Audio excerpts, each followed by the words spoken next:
శ్రీమాత్రే నమః. అందరికీ శుభోదయం అండి. శ్రీరామనవమి నుంచి అంటే బయట ఎండ ఉంది కానీ మా ఇంట్లో చల్లగానే ఉంటుంది. కానీ ఇంట్లో కూడా ఒక రకమైన ఉక్క మొదలైందండి. ఒక రకమైన ఆ వేడికి గుండెలో ఆర్చుకుపోతున్నట్టు నోరు ఆర్చుకుపోతుందంటారు, అలాగా దాహంగా ఉంటుంది. చల్లగానే ఏమన్నా తాగాలనిపిస్తుంది, తినాలని కూడా అనిపించడం లేదు. అది అలా ఉంది. మీకు వాతావరణాలు మీ ఊళ్ళలో ఎలా ఉన్నాయి?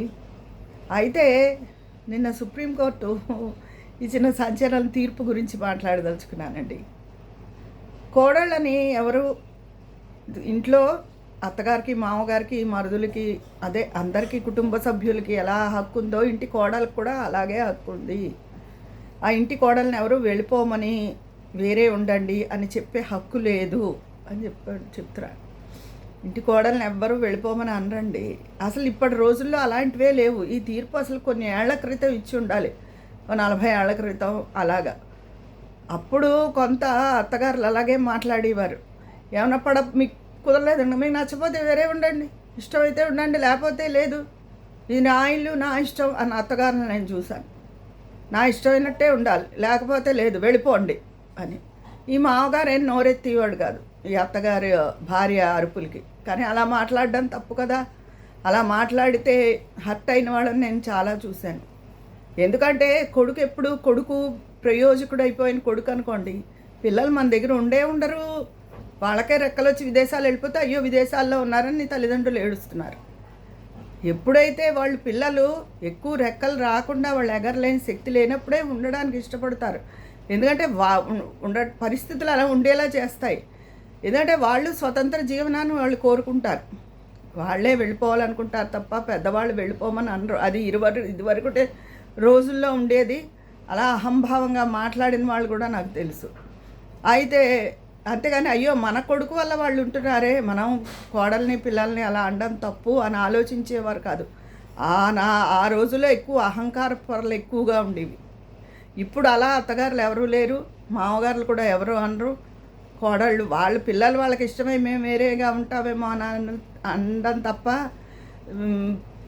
వాళ్ళు వెళ్ళిపోమని ఎవరు అనరు. ఒకవేళ ఎక్కడైనా ఉంటారేమో, ఉండొచ్చు అని మనం ఎంపుకన్నా ఉత్తరాదిన కొన్ని బాధలు అవి పెట్టడాలు అవి ఎక్కువ ఉన్నాయి అనుకుంటారు. సౌత్ కన్నా నార్త్లో కోడళ్ళని బాధ పెట్టడం, ఇదివరకు పూర్వం ఎక్కువ గ్యాస్ సిలిండర్లు ఇవి కిరోసిన్ అంటించడం అవన్నీ కూడా అటువైపు ఎక్కువగా జరుగుతూ ఉండేవి. అయితే తర్వాత భర్త భార్యకి సాయం చేయాలి, గిన్నెలు తోమడంలో చేయాలి, అంట్లు తోమడంలో ఆ గిన్నెలు తోమడంలో చేయాలి, బట్టలు ఉతకడంలో చేయాలి, అన్ని పనులు చేయాలి. Well and good, okay. ఎందుకంటే ఈ రోజుల్లో ఆడపిల్లలు కూడా ఉద్యోగాలు చేస్తున్నారు కాబట్టి ఇద్దరు ఆ పనిని సమానంగా పంచుకోవాలి. ఉద్యోగం చేయకపోతే భర్త ఒకడే చేస్తే భర్త వెళ్ళి ఉద్యోగం చేసి వచ్చి మళ్ళీ ఈ పనులన్నీ చేయలేడు కదా. ఎందుకు అంటే అక్కడ నా కూతురే ఉండొచ్చు, కోడలనే కాదు, కూతురుకు కూడా నేను ఏ సలహా చెప్తాను, నువ్వు ఇంట్లోనే ఉంటే కనుక అతని సహాయాన్ని ఆశించకు, నీ పని నువ్వు చెయ్యి. లేదు బయటికి వెళ్ళి ఇద్దరు కష్టపడుతుంటే పనిని షేర్ చేసుకోండి. అయినా ఈ రోజులో గిన్నెలు తోమడానికి భార్యాభర్తలు సమానంగా పనులు పంచుకుంటున్నారు అంటే ఇద్దరు మంచి ఉద్యోగాలు చేస్తేనే కదా. అలాంటప్పుడు గిన్నెలు తోమడానికి మనిషి లేకుండాను, బట్టలు ఉతకడానికి వాషింగ్ మిషన్ లేకుండాను ఎవరింట్లోనూ ఉండడం లేదు. తర్వాత ఆడపిల్ల ఎంత ఉద్యోగం చేసినా ఆడపిల్ల ఉద్యోగం ఎప్పుడూ కంపల్సరీ కాదు. తన డెలివరీ టైంలో అవ్వచ్చు, తను తిరిగి మళ్ళీ వెళ్ళి చేసి అంత ఓపిక ఉండకపోవచ్చు. ఆమెకు ఉద్యోగం మానేసే రైట్ ఉంది ఎందుకంటే ఇంట్లో పిల్లల్ని చూసుకోవాలి కాబట్టి. కానీ పురుషుడికి అలా కుదరదు కదా. అతను జీవితాంతం ఉద్యోగం చేసి కుటుంబ భారాన్ని నిర్వహించాలి. అంటే ఉద్యోగం చేసే వయసు ఉన్నంత వరకు ఉద్యోగం చేస్తాడు, తర్వాత కూడా కుటుంబ పోషణ, దానికి తగ్గ డబ్బును సమకూర్చుకోవడం అవన్నీ అతని చేతిలో ఉండే పనులే.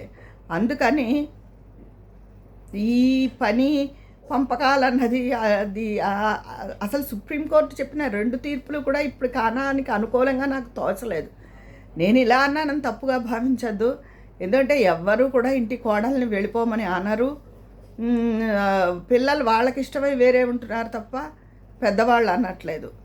అనే పరిస్థితులు కూడా ఈ రోజులో లేవు. ఎందుకంటే ఇంచుమించు దాదాపు అందరూ ఫ్రెండ్లీగానే ఉంటున్నారు.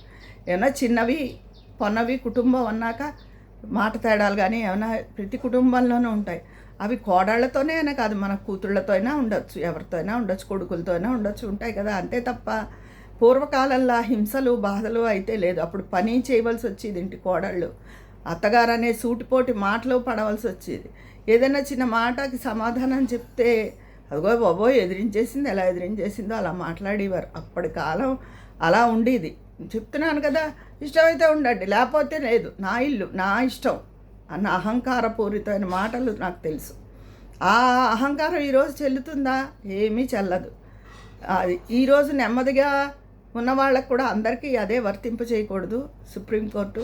కానీ కోడలికి ఎప్పుడూ హక్కు అనేది కుటుంబంలో ఉంటుంది. అది చాగంటి వారు చెప్తారు ఎప్పుడు, ఏదైనా ఒక ఇంట్లో మీ కుటుంబంలో చిన్న సమస్య వచ్చినా, ఏదైనా మాట్లాడుకున్నా, చర్చించుకున్నా కోడలతో కూడా కలిపి కూర్చుని అందరూ కలిపే చర్చించుకోవాలి, మీలో మీరు చర్చించుకోవడం కాదు అని. ఎందుకంటే ఆమె కూడా మన కుటుంబంలో ఎప్పుడైతే మన ఇంటి కోడలైందో ఆమె కూడా మన కుటుంబంలో ఒక సభ్యురాలే కదా. అది రేపటి రోజున ఈ అత్తగారు వహించే ఇంటి పరువు బాధ్యత అన్నిటికీ రేపటి రోజున ఆ కుటుంబానికి వీళ్ళే అవుతారు కదా, ఈ కోడళ్ళే అవుతారు. ఆ ఒక బంధుత్వాలు నిలుపుకోవడంలో కానీ, అత్తారు వెంపు మామగారి వెంపు బంధుత్వాలు నిలుపుకోవడంలో కానీ, ఆ లెగసీని కొనసాగించడంలో మరి కోడళ్ళదే కదా ప్రధాన పాత్ర. అది ఎప్పుడు ఇంటి ఆడవాళ్ళని చూసే ఇంటికి వస్తారు, మగవాళ్ళది ఊరికే నామమాత్రం ఇదే. అందుకని ఆడవాళ్ళు ఆ ఇదిని తప్పకుండా సాంప్రదాయాన్ని కొనసాగించాలి. అందుకని అలాంటప్పుడు అలాంటి ఇంటి కోడళ్ళకి హక్కు లేదని ఎవరంటారు? అది హక్కు, బాధ్యత, ప్రేమ అన్నీ కూడా వాళ్ళకు ఉండాలనే కోరుకుంటారు. అది తర్వాత పనుల విషయంలో అది మూడు పెళ్ళడానికి ఇష్టమై వాళ్ళు షేరింగ్ చేసుకుని పని చేసుకుంటే వెల్ అండ్ గుడ్. అంతేగాని ఇంట్లో ఉన్న ఆడవాళ్ళు ఉన్న మొగుళ్ళని పని చేసేయమంటే కొంతమంది ఉంటారు, దుష్ట స్త్రీలు ఉంటారు. మంచి స్త్రీల గురించి కాదు నేను చెప్పేది. అదిగో నాకు ఏ సాయం చేయడు అని కేసు పెట్టేస్తాడు. ఇప్పుడు అలా తయారైంది కదా ప్రతిదీ. ఒక మొగుడు అంటే పోనీ మొగుడు మీద కోపం ఉంది, మొగుడు ఏదో బాధ పెట్టాడు అనుకోండి, కడుపును పుట్టిన పిల్లల మీదే ప్రేమ ఉండకుండా తయారయ్యారు కొంతమంది కసాయి ఆడవాళ్ళు. అందుకని కొన్ని తీర్పులు ఇచ్చేటప్పుడు అన్ని రకాలుగా పలు విధాలుగా ఆలోచించి సుప్రీంకోర్టు తీర్పు ఇచ్చేయాలని నేను ఆ న్యాయస్థానాలను కోరుకుంటున్నాను. అలాగే అంటే భార్యాభర్తలు ఎవరైనా సరే ఎవరితో అయినా వాళ్ళకి ఇష్టమైన రిలేషన్ పెట్టుకుంటే పర్వాలేదని తీర్పు కూడా ఇదివరకు ఇచ్చారు. కానీ అది ఎంత తప్పు. ఒక వివాహ వ్యవస్థలో ఇమిడిన తర్వాత ఆ వివాహానికే కట్టుబడి ఉండాలి భార్యవు భర్తవు. ఎవరిష్టం వచ్చినట్టు వాళ్ళు ఉండొచ్చు అంటే ఇంక వివాహం చేసుకోక్కర్లేదు. అసలు వివాహ వ్యవస్థకే అది చాలా గొడ్డలి పెట్టు లాంటిది. అదే ఎవరిష్టం వచ్చినట్టు వాళ్ళు ఉంటే ఇంక వివాహం ఎందుకు? అక్కడ ఒక నమ్మకం అనేది కానీ ఏముండదు. మనుషులు ఇద్దరు ఒకళ్ళ మీద ఒకళ్ళ అనుమానంతోనే బతుకుతారు. అదే జీవితమా? జీవితం అంటే అది కాదు కదా. సరదాగా ఉత్సాహంగా పిల్లల్ని పెంచి పెద్ద చేయడం ఇవన్నీ ఉంటాయి. వీళ్ళలో వీళ్ళే అనుమానంతో ఉంటే ఆ జీవనం ముందుకు కొనసాగదు. నాకు ఆ తీర్పు కూడా ఏమీ నచ్చలేదు, ఇప్పటి తీర్పుల్లాగే. అది ఎవరైనా ఇంకా కుటుంబ వ్యవస్థలో బాధపడే కోడళ్ళు ఉంటే నిజంగా అది న్యాయబద్ధమే అంటే వాళ్ళకి న్యాయం జరగాలనే స్త్రీల తరపున నేను కోరుకుంటున్నాను. నేను ఒక స్త్రీని అయి ఉండి స్త్రీలకు వ్యతిరేకంగా చెప్పడం అని కాదు. అక్కడ స్త్రీ పురుషులు అని కాదు, ఒక ధర్మం ఉంటుంది. ఆ ధర్మానికి అనుగుణంగా ఉండాలి ఏ తీర్పు అయినా సరే. మరి సుప్రీంకోర్టు అంటే ఇంచుమించు భగవంతుడి తీర్పుతో సమానంగా మనం భావిస్తాం. అలాంటి సుప్రీంకోర్టే ఈ మధ్య కొన్ని ఇచ్చే తీర్పులు ఏమిటోగా అనిపిస్తున్నాయి. ముఖ్యంగా చెప్తున్నాను కదా, ఎవరిష్టం వచ్చినట్టు వాళ్ళు ఉండొచ్చు, వాళ్ళకి ఇష్టమై చేసే సెక్స్ తప్పు కాదు. అలాంటి తీర్పులు అసలు ఇవ్వేకూడదు. అప్పుడు ప్రతి వాళ్ళు, ఎందుకంటే ప్రతి వాళ్ళకి కామం అన్నది పెచ్చిమీరిపోయిన సమాజంలో ఉన్నాం మనం ప్రస్తుతం. అది రైటు అని సమర్థిస్తే తీర్పిస్తే ఎలాగా? అలా పెట్టుకుంటూ వీల్లేదు. భర్త కానీ భార్య కానీ వేరే ఉంటే వాళ్ళు విడాకులకి తీసేసుకోవచ్చు. అలా చెప్పాలి. కానీ అలా ఉన్నా తప్పు కాదు అంటే తప్పే జరుగుతుంది కదా ఎప్పుడూను. అది అలాగే కోడలికి హక్కు లేకుండా ఎందుకు ఉంటుంది? తప్పకుండా ఉంటుంది కోడలికి హక్కు. ఒకప్పటి రోజులు అవన్నీ, అప్పుడు చెప్పవలసిన తీర్పులు ఇప్పుడు చెప్తున్నారు. తర్వాత అదే పనుల షేరింగ్ విషయంలో కూడా అది వాళ్ళ అండర్స్టాండింగ్లు వాళ్ళ పనులు బట్టి అతను ఎవరు ఎక్కువ ఇంట్లో టైం ఉంటున్నారో, ఎవరు ఎక్కువ ఇది, దాన్ని బట్టి వాళ్ళు షేర్ చేసుకోవచ్చు పనులు. తప్పులేదు. మాకు పురుషుడు మరి ఆడవాళ్ళు ఒకళ్ళు కష్టపడుతున్నప్పుడు పురుషుల సాయం అవసరం అవుతుంది కుటుంబంలో తప్పకుండా. అందరిని సాయం చెయ్యాలి. ఈ ఇంట్లోనే ఉద్యోగం చేయకుండా ఉన్నవాళ్ళు వాళ్ళు మేనేజ్ చేసుకుంటారు. తర్వాత చెప్తున్నానుగా, వాషింగ్ మిషన్ లేకుండా, పని మనిషి లేకుండా ఉద్యోగస్తులైన భార్యాభర్తలు ఎలా మేనేజ్ చేస్తారు? తప్పకుండా ఉంటారు. వాళ్ళు రాని రోజున చేసుకోవచ్చు.